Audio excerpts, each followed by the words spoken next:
Halo semua, selamat datang kembali di channel ini. Pernahkah kalian bertanya-tanya, siapa penguasa puncak gunung tertinggi ketiga di Indonesia? Di balik keindahan megah Gunung Rinjani di Lombok, tersimpan sebuah legenda yang begitu melekat di hati masyarakat suku Sasak.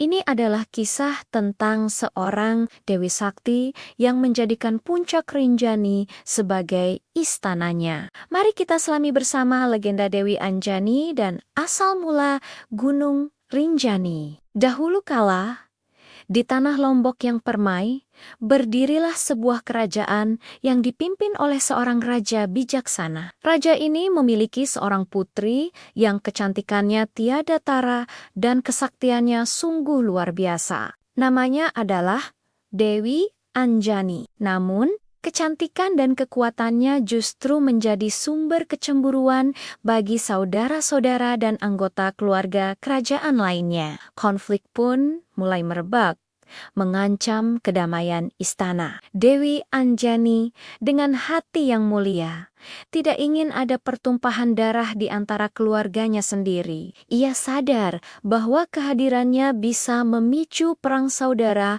yang akan menyengsarakan rakyat. Demi menjaga keutuhan kerajaan dan kedamaian di tanah Lombok, ia mengambil sebuah keputusan berat. Dewi Anjani memilih untuk pergi, mengasingkan diri dari hiruk-pikuk kehidupan istana. Tujuannya adalah puncak gunung tertinggi di Lombok, sebuah tempat yang dianggap suci dan sakral yang kini kita kenal sebagai Gunung Rinjani. Perjalanan ini bukanlah pelarian, melainkan sebuah pengorbanan demi kebaikan yang lebih besar. Setibanya di puncak Rinjani yang sunyi dan agung, Dewi Anjani menggunakan seluruh kesaktiannya. Ia tidak membangun istana dari batu atau kayu, melainkan sebuah istana gaib yang megah dan tak kasat mata oleh manusia biasa. Istana ini menjadi tempat tinggalnya yang baru, sebuah dunia yang tersembunyi di balik kabut puncak gunung. Di istana gaib ini,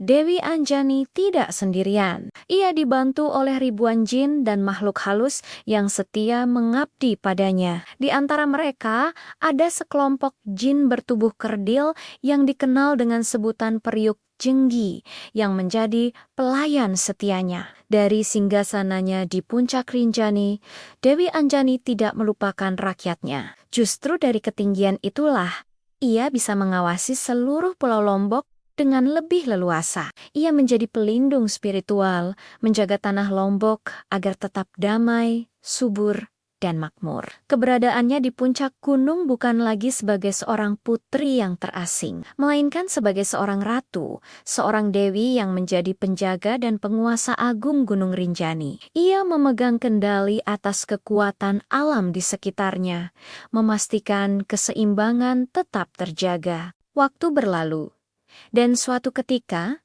sebuah musibah besar melanda Pulau Lombok. Musim kemarau datang begitu panjang dan ganas. Sungai-sungai mengering, sawah ladang retak, dan rakyat mulai menderita kelaparan dan kehausan. Melihat penderitaan rakyatnya dari istana gaibnya, hati Dewi Anjani pun ikut pilu. Ia tidak bisa tinggal diam melihat kesengsaraan yang terjadi di bawah sana. Dengan tulus, ia memanjatkan doa kepada para dewa, memohon agar diturunkan anugerah berupa air untuk menghidupkan kembali tanah Lombok. Setelah doanya dipanjatkan, Dewi Anjani mengerahkan seluruh kesaktiannya. Ia memfokuskan kekuatannya pada sebuah cekungan kawah raksasa di puncak gunung. Dengan keajaiban yang luar biasa, dari dalam kawah itu muncullah air yang begitu banyak, jernih dan menyegarkan. Air itu terus mengisi kawah hingga membentuk sebuah danau yang sangat besar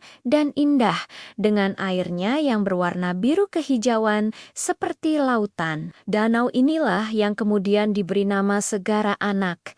Nama Segara Anak memiliki makna yang mendalam. Segara berarti laut dan anak berarti anak kecil. Jadi, Segara Anak bisa diartikan sebagai laut kecil atau anak lautan. Danau ini adalah miniatur lautan yang lahir dari kebaikan hati seorang dewi. Airnya yang biru melambangkan kemurnian dan ketulusan Dewi Anjani, yang rela berkorban untuk menciptakan sumber kehidupan baru bagi rakyatnya. Air dari danau inilah yang kemudian mengalir ke seluruh penjuru Lombok, menghidupkan kembali lahan pertanian dan mengakhiri penderitaan akibat kemarau panjang. Keajaiban di Puncak Rinjani tidak berhenti sampai di situ. Tepat di Tenggo-Tengga Danau Segara Anak yang tenang, muncul sebuah daratan baru. Daratan itu terus tumbuh hingga membentuk sebuah gunung api yang lebih kecil. Gunung api aktif ini diberi nama Gunung Baru Jari, yang secara harfiah berarti gunung yang baru jadi. Menurut kepercayaan masyarakat setempat, Gunung Baru Jari bukanlah gunung biasa. Tempat ini diyakini sebagai bengkel kerja para jin dan makhluk halus pengikut Dewi Anjani. Disinilah, di bawah perintah Sang Ratu, mereka menempa berbagai senjata sakti, seperti keris dan pusaka lainnya, menggunakan api abadi dari dalam gunung. Sejak saat itu, Gunung Rinjani, Danau Segara Anak, dan Gunung Baru Jari menjadi satu kesatuan yang tak terpisahkan, sebuah kompleks alam yang dianggap suci oleh masyarakat Lombok. Para pendaki dan peziarah yang datang ke Rinjani hingga hari ini seringkali membawa dan meninggalkan persembahan di tempat-tempat tertentu. Ini adalah bentuk penghormatan mereka kepada sang penguasa Rinjani, Ratu Jin Dewi Anjani. Mereka percaya bahwa Dewi Anjani masih bertahta di istana gaibnya,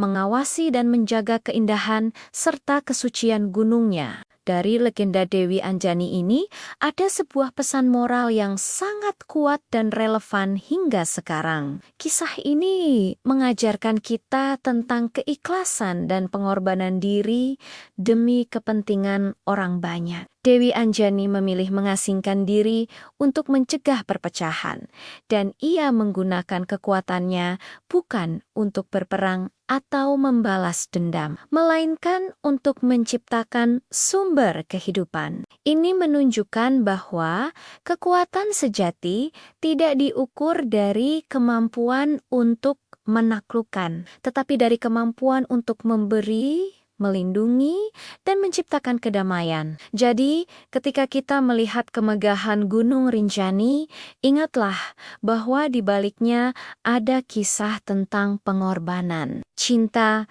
dan kekuatan seorang dewi yang hatinya seluas dan sejernih Danau Segara Anak. Legenda ini bukan sekadar dongeng pengantar tidur, tapi juga cerminan kearifan lokal yang mengajarkan kita untuk selalu menggunakan apa yang kita miliki demi kebaikan bersama. Terima kasih sudah menonton video ini sampai selesai. Semoga kisah Dewi Anjani bisa memberikan inspirasi bagi kita semua. Jangan lupa untuk like, komen, dan subscribe agar kalian tidak ketinggalan cerita-cerita menarik lainnya dari seluruh penjuru Nusantara. Sampai jumpa di video berikutnya.